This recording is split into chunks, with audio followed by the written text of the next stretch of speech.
वे भाई हम लोग आ गए फिर से, क्योंकि भाई एक इंसान ने कुछ बोल दिया था इसके पहले की वीडियो में, इसीलिए कोई ऐसा ही इंसान होगा भाई। भाई भाई भाई भाई भाई भाई भाई भाई वो देखो भाई, दिख रहा होगा कि नहीं पता नहीं भाई। वो क्या है भाई, वो क्या है भाई? ट्री हाउस तो है भाई वैसे ये, मगर भाई मैंने आपको स्टोरी तो ऐसे ही पहले से ही बताई हुई है। चलो भाई थोड़ा नज़दीक जाते हैं भाई, झूला भी देख सकते हो भाई। भाई चिड़िया की आवाज़ आ रही है, गाय की आवाज़ आ रही है वहाँ। देखो गाइस, आपने आवाज सुनी?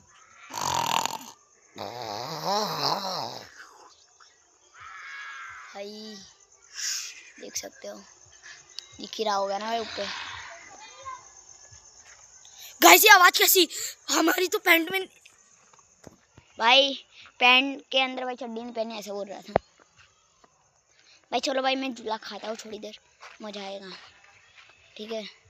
चलो भाई झूला गाइस मैं भाग रहा हूँ। अरे भाई ए यार ये ऐसा मत करना यार, भाग। अरे मेरे को छोड़ के मत जाओ, अरे मेरे को छोड़, अरे किसने भाई मेरा पैर, अरे भाई मेरे को छोड़ के मत जाओ, अरे भाई मेरे को छोड़ के चला गया, भाई मेरे को छोड़ के चला गया। अरे भाई छोड़ के क्यों जाता है भाई, मेरे को छोड़ के चला गया भाई अकेला। सारे वीडियो कहीं को बना